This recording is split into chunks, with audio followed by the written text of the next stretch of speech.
Yeah.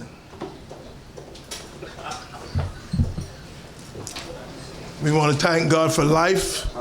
Thank God for food, clothing, and shelter. We want to thank God for good health. We want to thank God for the kindness that He has bestowed upon us and a people that never knew who He was. And He called us to serve Him. And we are here trying to do the best we can to serve our God. And next week we have a time that we come before God and confess our sins that we did in ignorance and by mistake. We didn't do it with, I hope none of us did it with a high hand, but in this diaspora, you can sin by mistake, especially eating and drinking, because we don't plant the food that we eat and we don't make the textile that we wear. So, you know, we come before God and hopefully that we have a great fast. I'm looking forward for that. But I'm not going to keep you that long. I want to speak about this king that we had here. Last week, Chief,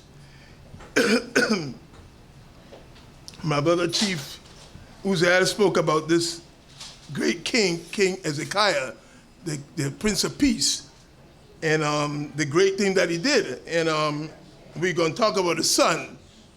You know, sometimes the sons not always be like the father. Right. Fathers can do a good job, but when son come along, they just batch everything up.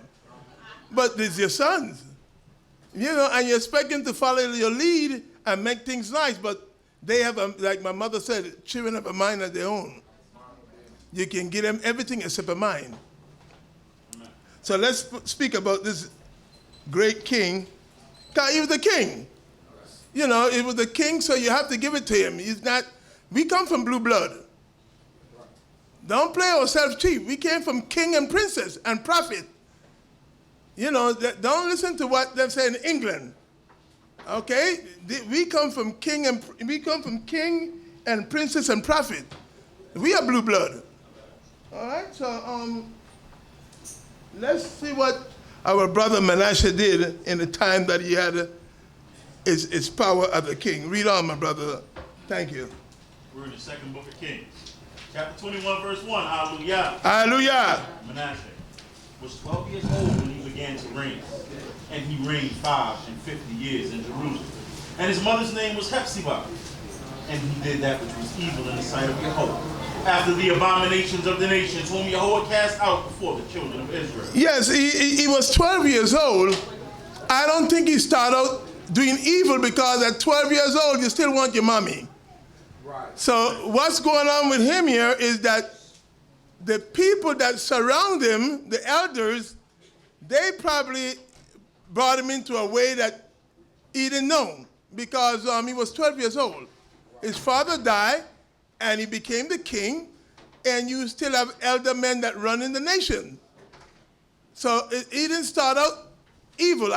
Because 12 years old don't start out evil. Come on. I was 12 years old, and all I wanted my mother and something to eat. You know, so I figure he's 12 years old. He missed his father. His father passed away. But the people that run in the nation right now is the elders. And they may have caused him to do a wrong step. But because he's a young man. Right. He's a lad. Yeah, negative influence, they influence him because he's young. Let's see what is going now. Read on, my brother. 3.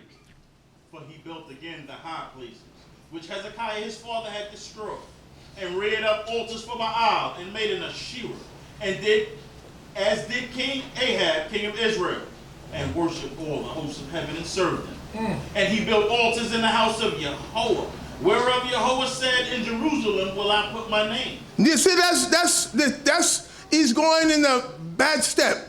Right. You know, he building the Asherah. The place that his father brought down, he building it back.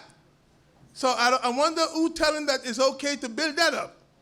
You know, so he's going in the wrong mode right now, because he's going into sin, because he's doing everything is evil, and he's going against God's will. Right. and it's not going to work out too well for him. No, sir. Because the Most High God already told us that you should have no God before me. Right. So then, and he knows that. He knows that because he's a king and he have to read out of the book of the law. He have to know the book of the law. So I guess he's doing it with a eye hand, or you're listening to bad, what we call advice. Read on, my brother. 5. And he built altars for all the hosts of heaven in the 2 courts of the house of Yahweh.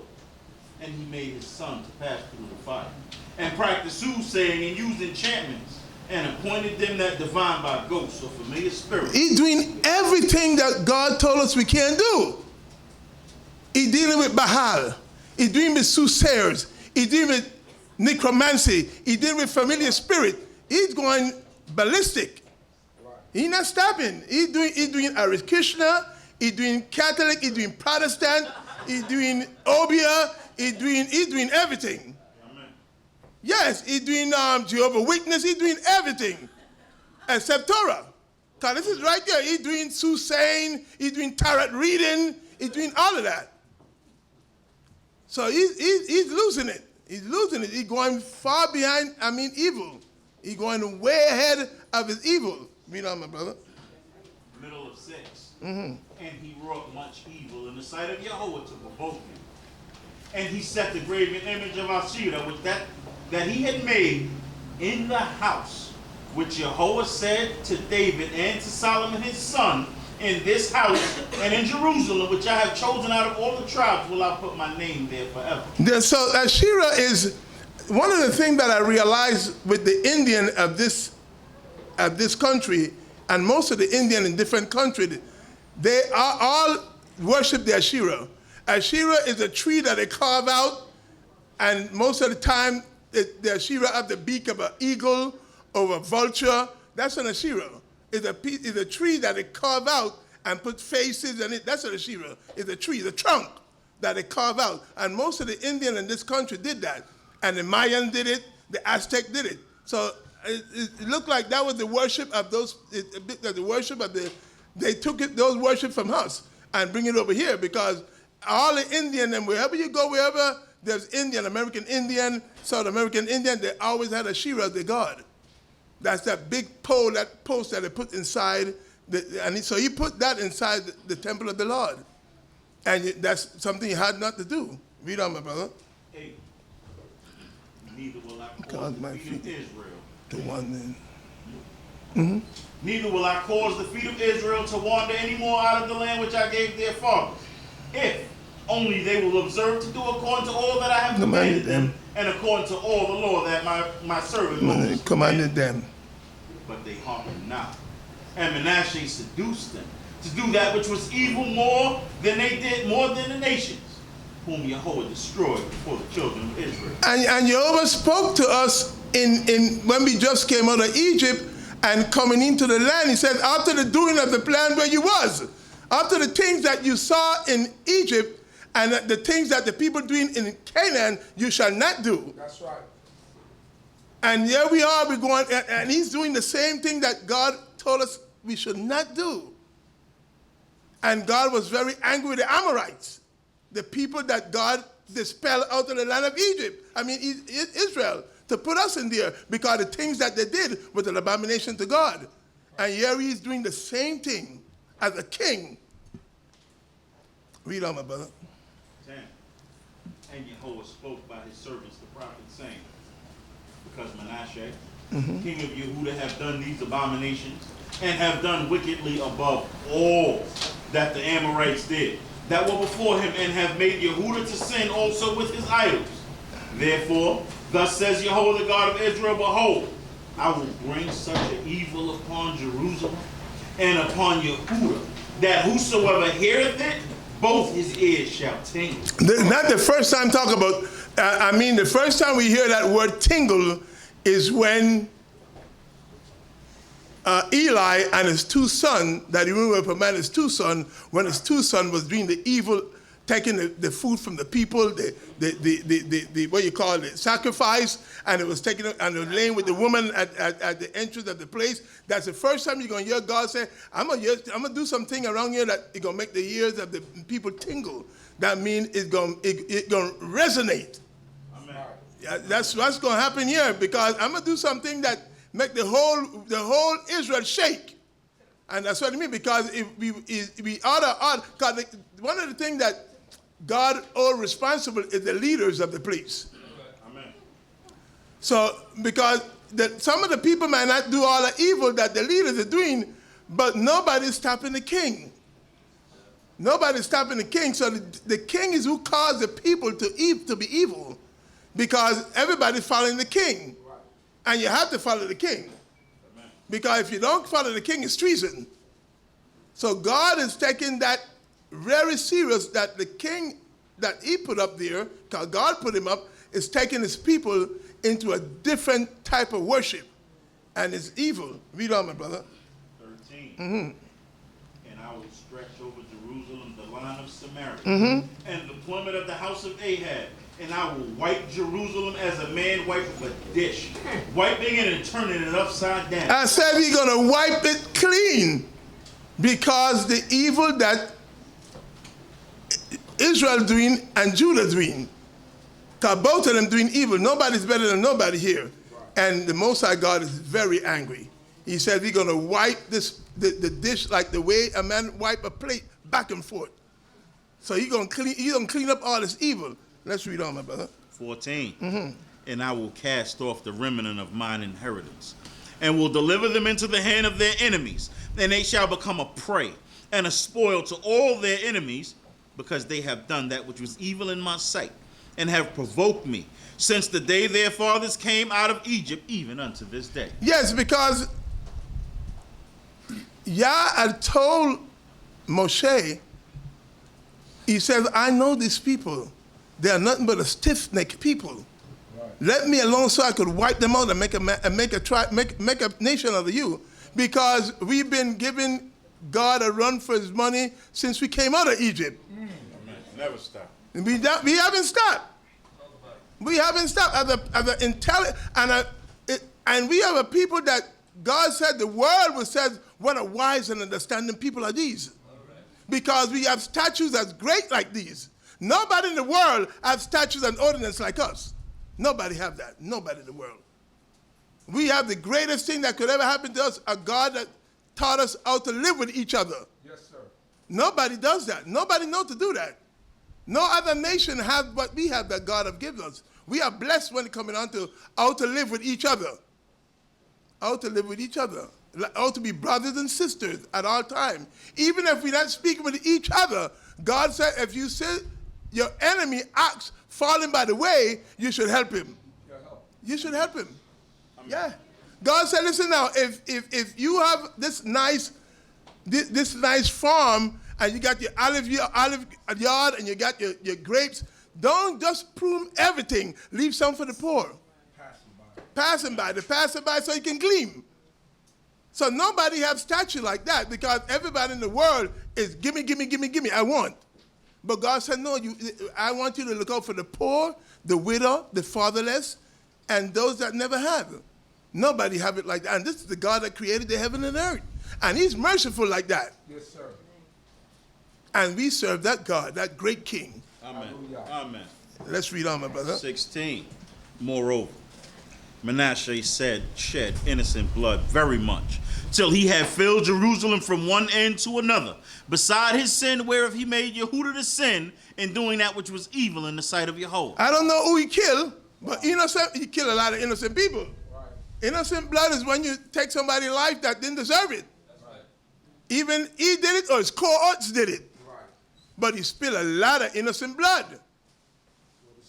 Yes, it's all evil. So this, I don't know what's going on with Manasseh. You know, and that, you know, and we talk about Chicago. There's a lot of killing going on here. Yes, sir. Yeah, we run our mouth and say, Chicago doing this, Chicago doing that. There's a lot of killing going on here. If you spill many innocent blood, there's a lot of killing going on here. And nobody's stopping it. Let's read on, my brother. 17. Now the rest of the acts of Manasseh, and all that he did in his sin that he sinned, are they not written in the book of the Chronicles of the Kings of Yehuda? And Manasseh. Okay, let's go to Chronicle 33:10.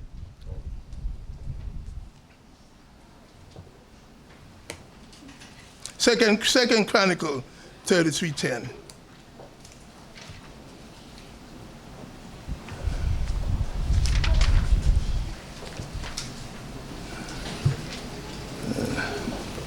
Okay, let me get there. Second Chronicle 33:10. Okay. Start from 10, my brother. Let's go over to 10. Second Chronicles chapter 33, verse 10. Hallelujah. Hallelujah. And Yahweh spoke unto Manasseh and to his people, but they gave no heed. Wherefore Yahweh brought upon them the captains of the hosts of the king of Assyria, who took Manasseh with hooks and bound him with fetters and carried him to Babylon. And when he was in distress, he besought Yahweh his God and humbled himself greatly before Yahweh, before the God of his fathers. And he prayed unto him. And he was entreated of him, and he heard his supplication, and he brought him back to Jerusalem and to his kingdom. Then Manasseh knew that Yahweh, he was God. Yes. And this the second King 21 and 22, not telling us what really took place, the whole thing. But after a while, Manasseh, he was captive in Babylon, but the Assyrians took him away. He realized that God was his God. Amen. And he was what you call, he bethink himself, like God said will happen in Deuteronomy 30. He says, when you're in the land of your captivity and you bethink yourself, then I will have mercy upon you and bring you back into your land. And that's what happened with Manasseh here. 55 years he did evil, but once he was under the oppression of the Assyrian in Babylon, he realized that he had a God. And he prayed unto God. Now that the prayer of Manasseh is in the Apocrypha, and I wouldn't bring it, but it had too much problem, so I didn't bring it. Because it was written by the Greek first, and then they said, no, it wasn't canonized, so I'm not bringing it. So I don't know what prayer he had because it's not here. Yeah, there was the prayer that he said. It's in the Apocrypha, the prayer of Manasseh, 17th verse. But I was studying it, but then it had too much green light. I mean, too much red light. Too much red light, I didn't like that. You know, and it wasn't, they say it wasn't made by him. Something that somebody made up for him. So I mean, it's a good prayer. The godly prayer, but then it wasn't him. So then I leave it alone because I said it was in Greek first, and then it brought it into English, and I said, no, I'm not going to touch it. So let's go back to 2 King, where we at? I'll tell you right now, we're at 18. 18? 21, 18. 21, 18, good, okay. 18. Uh-huh. And Manasseh slept with his fathers, and was buried in the garden of his own house, in the garden of Uzzah, and Amnon his son reigned in his stead. Okay. And Amnon was 22 years when he began to reign. And he reigned 2 years in Jerusalem. And his mother's name was Meshulamet, the daughter of Haroz of Yotbah. And he did that which was evil in the sight of Yahweh, as did Manasseh his father. He continued in the same vein that his father was. It ain't no stopping at all. You know, your father evil for 55 years, and then here you come 2 years and you're still doing evil. It's not stopping. Because, and that's why God said, visiting the iniquities of the father upon the children unto the third and fourth generation, and that hate me, and showing mercy unto 1,000 of them that do my commandment. That's why he said that. Because you're not stopping. You're not stopping. I'm not stopping the evil that his father did. He haven't changed. Let's read on and see what's going to happen to this guy here. 21. And he walked in the way, all the way that his father walked. And then he served idols that his father served and worshipped them. And he forsook Yahweh, the God of his fathers, and walked not in the way of Yahweh. And the servants of Amnon conspired against him, and put the king to death in his own house. Be careful, Trump.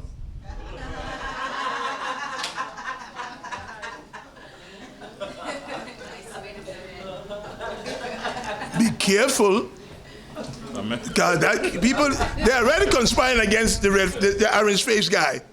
They already write note to John James Woodward, the guy from Time, and nobody know who did it. They're conspiring about him already because he's evil. Yeah, the same evil going on here, and this guy, they're killing. Yeah, his own servant wipe him out. In his own house. Yes, because, sometimes evil have to stop somewhere. Amen. And not everyone done with evil. Not everybody done with evil. Because not everyone think of that evil is okay. Somebody have to say, well, this is enough is enough. And you see that he only lasts 2 years.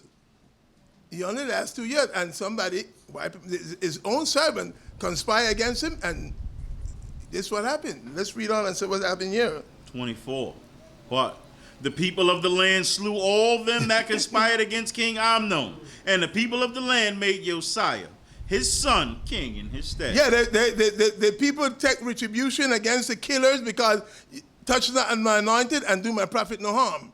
You can't kill the anointed of God. You just can't do it like that. And they went against the servant that murdered him, and they wiped them out. So now we have another son taking over now. This is Josiah.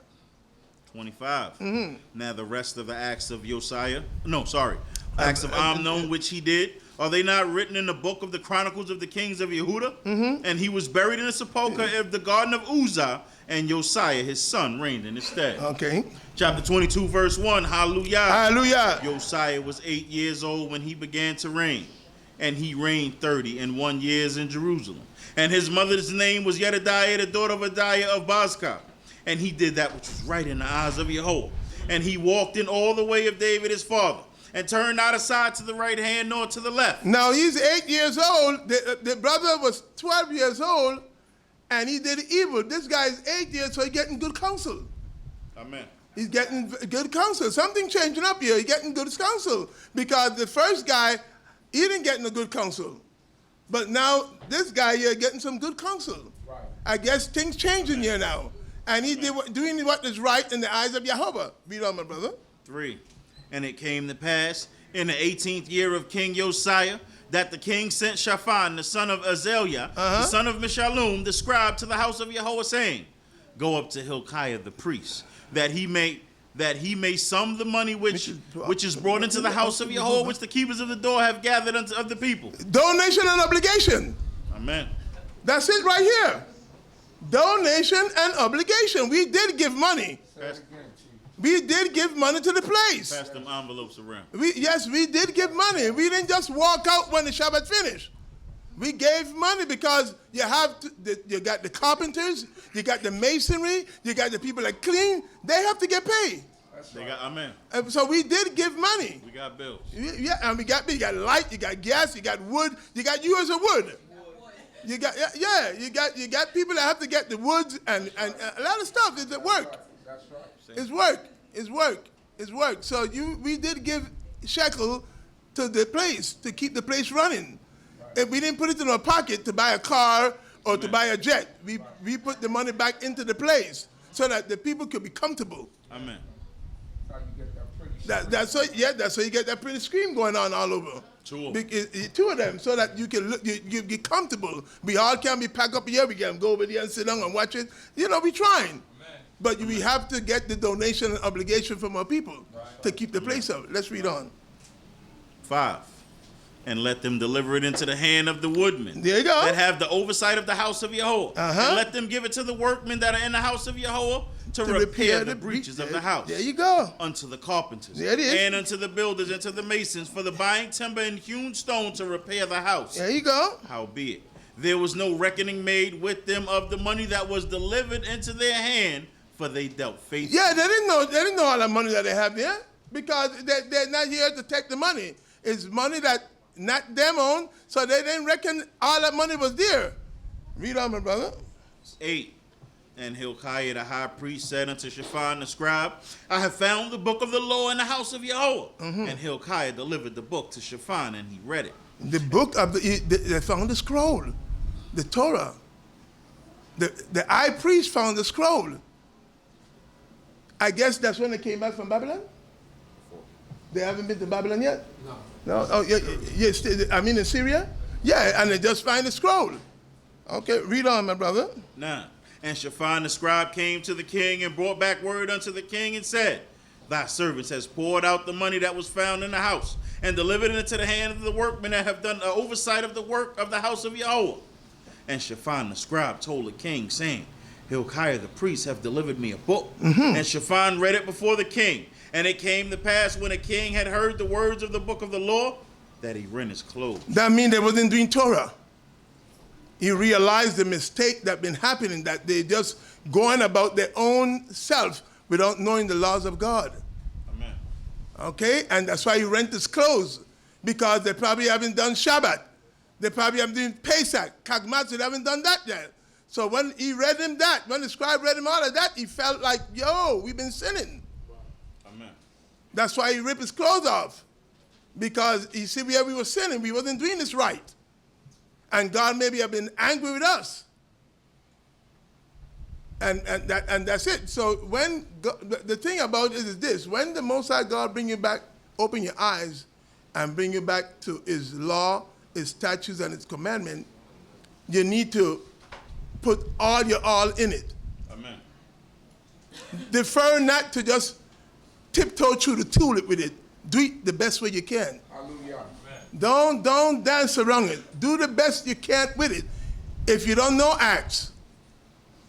Because there's nobody is that know all that you can ask somebody a question and they help you out. Because God is the God of brotherhood, and He always wants us to seek brothers to help us out and seek sisters to help us out. Amen. That's what we're here for. Right. To help out each other so we could be better with each other. Right. You know, the thing that we have to learn about us in this diaspora, that selfishness that we have. We need to get away from that. Amen. And nobody's supposed to feel better than the other. Right.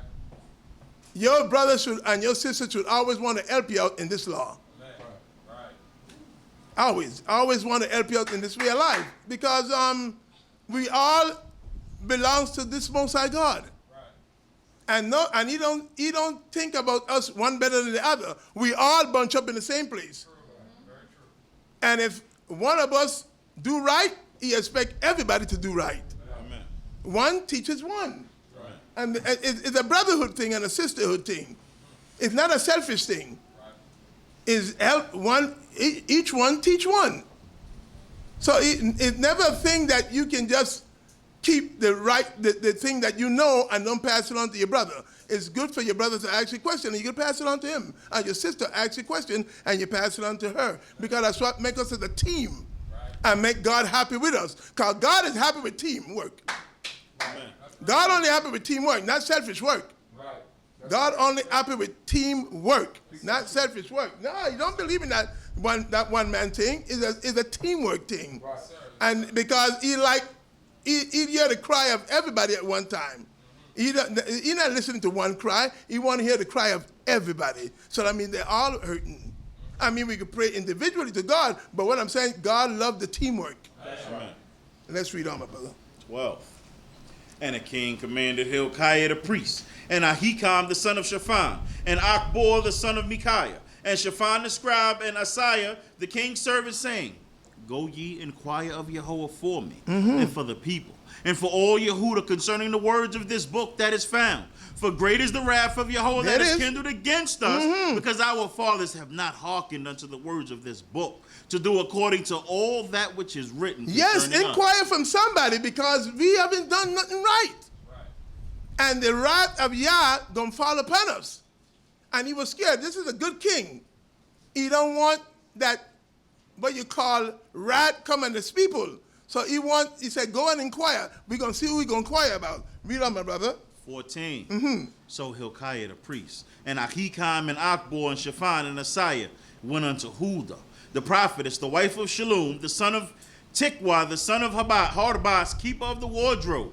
Now she dwelt in Jerusalem in the second quarter, and they spoke with her. Oh, you see, one of the things about this great king that I love about God, and it's not a chauvinistic man thing. Huldah is a prophetess, but he always mentioned the husband. she have a husband. You understand me? She have a husband, and God always gonna mention the husband. She not on top of her husband, not because she's a prophetess. She have a husband. Amen. So that means she does cook. She does take care of her husband. Amen. She may have children, okay, and she respect her husband. She just can't pick up and leave the house without telling him. Even though that she's a prophetess, baby, when I'm God's, that's how it go, because that's what keep the marriage and the family intact. Respect. Right. It's simple respect. Amen. That's what keep us together as a family. Respect. Because most of the problem that we have as a people is disrespecting each other. Talk about it. Right. No, I'm serious. It's not monetary, because most of us have iPhone, we got 9, we got 10, and we got cars, we got a couple of dollars in the bank, we got, we live good. But the problem with us, as much as we have all those things, is the disrespect with wife and husband. Right. Amen. And you know what? Somebody have to lead. And I don't want to get into this marriage thing because we're talking about the king. Amen. You understand? But somebody have to lead. I'm sorry. Right. Somebody have to be the man of the house. And somebody have to be the woman of the house. Everybody have their part to play. Amen. That's all this did. It might sound far-fetched, but everybody have a part to play. And Huldah is a prophetess, but God mentioned her husband. Amen. He didn't leave him out like a nobody. Right. He mentioned his husband. He mentioned the husband. Right. That's so important. God think about the husband. Right. Let's read on, my brother. 15. And she said unto them, thus says Yahweh, the God of Israel, tell ye the man that sent you unto me, thus says Yahweh, behold, I will bring evil upon this place, and upon the inhabitants thereof, even all the words of the book which the king have read. See, bring it, and the king couldn't fathom what's going to happen, so he had to send to a prophetess to find out what's going to take place. And she said, God bringing evil to this place. Amen. Straight up evil. She says, the man that sent you here, tell him that the Most High God is bringing evil upon this place. Read on, my brother. Let's see what happened here. 17. Yeah. Because they have forsaken me. And have offered unto other gods. Okay. That they might provoke me with all the work of their hands. Therefore, my wrath shall be kindled against this place. And it shall not be quenched. But unto the king of Yehudah, who sent you to inquire of Yahweh, thus shall ye say unto him, thus says Yahweh the God of Israel, as touching the words that thou hast heard, because thy heart was tender, and thou didst humble thyself before Yahweh when thou heardest what I spoke against this place, and against the inhabitants thereof, and that they should become an astonishment and a curse, and has rent his clothes and wept before me, I also have heard thee said, saith Yahweh. You see, it's because he was shamed. Right. Because he was hurt that all this great statute other than commandment that was there, and he never followed.